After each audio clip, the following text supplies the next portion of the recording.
This is a totally trivial example. I had a visitor in town earlier in the year, and several times during his visit, we went running together. He is in his 30s, and I am not. Nor am I in my 40s. Nor am I in my 60s.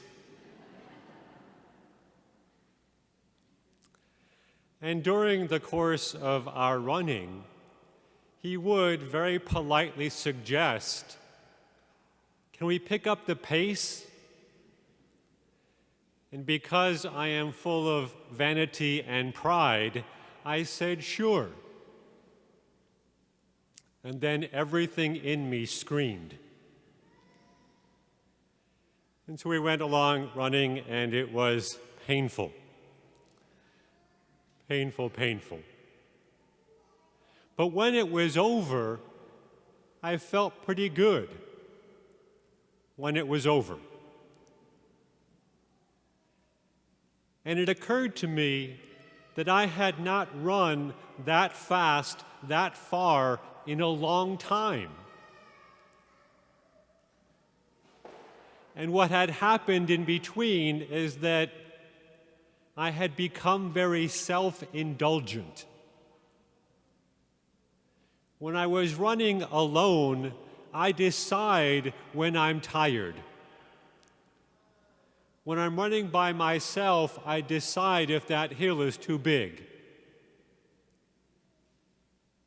And this guy I was running with, he found hills in Nebraska. Who does that?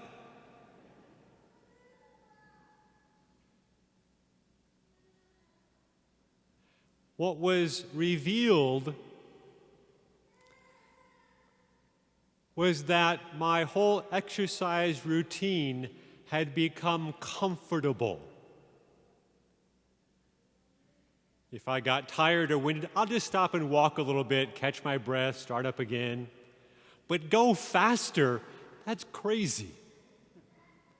That would be uncomfortable.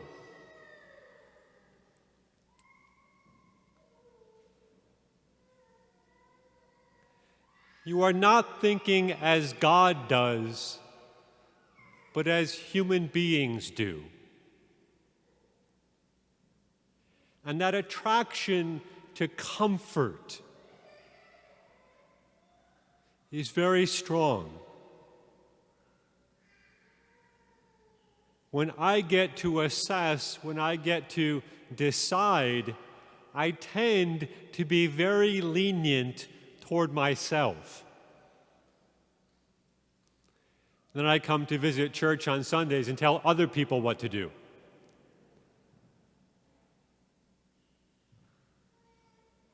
You are thinking not as God does, but as human beings do.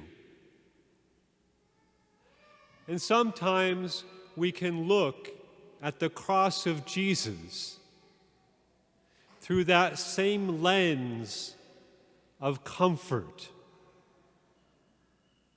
That looks really hard.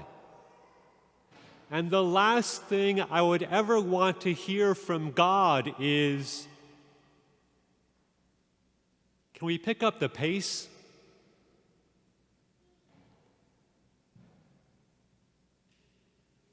Because that looks really hard. And I don't want that. Now, I am 100% certain that I have said this before in this spot. And it is the homily I will give until I die. The cross of Jesus Christ is the most beautiful event in all of history. The cross of Jesus Christ is the most exquisite event in all of history. There is nothing on earth more beautiful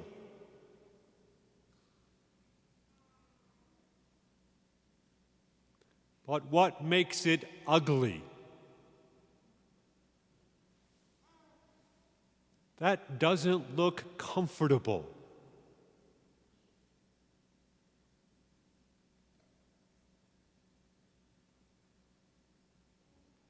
That doesn't look comfortable to me. But right there, thinking not as human beings do, but as God does, is absolute generosity. Total, unreserved self-giving.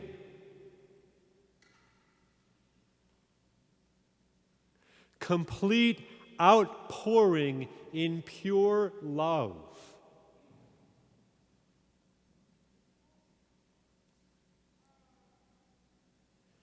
And it doesn't stop.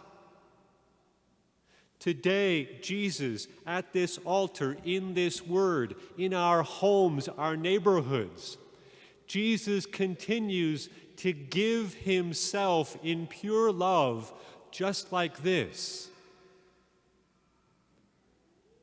Never stops.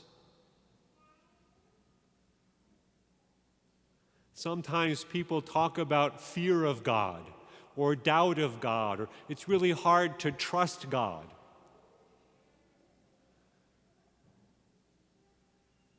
All the priests I talk to, they're hoping to surrender to God someday. What does that even mean? We don't have control over anything. Just the beauty, the majesty of God personally, every day, giving himself to us as pure gift. And sometimes we miss. We don't see that.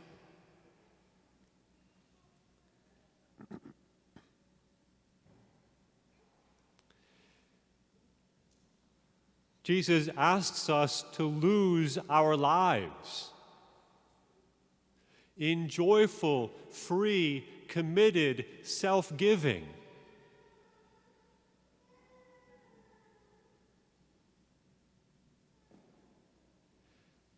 Today, in many parts of the world, people get married later and later and later.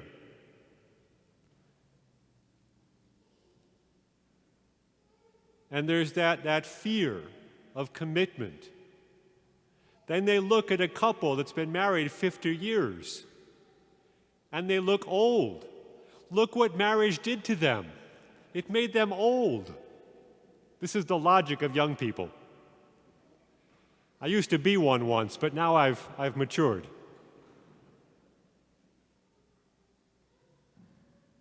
And so there's that self-protection.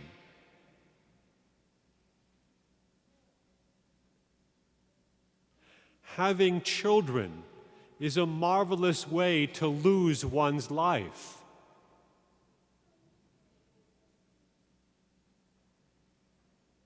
Volunteering in the community for no other reason than to help out is a marvelous way to lose one's life.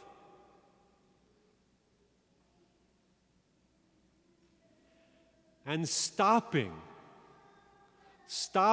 to pray is another way in which we lose our lives. To contemplate the one whose heart is on fire with perfect, self-giving love. That conquers our fear, that defeats our insecurities, that overcomes our self-defensiveness, and actually enters into whatever grief or sorrow or pain we have experienced.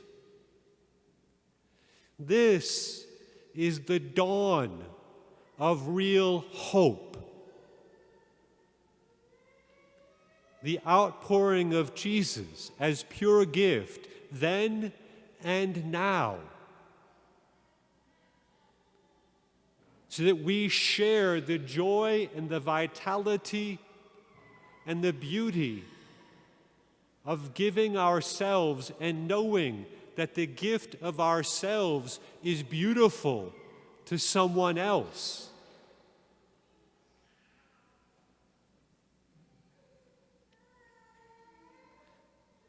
The sadness of thinking with the world is the idea that falling in love is dangerous. Falling in love is not safe.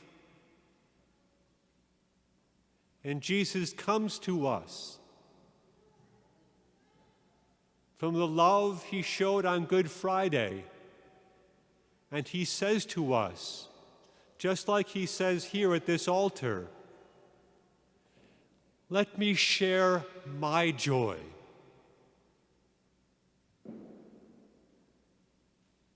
Let your life bear the beauty of my life. Don't be afraid. Just be mine.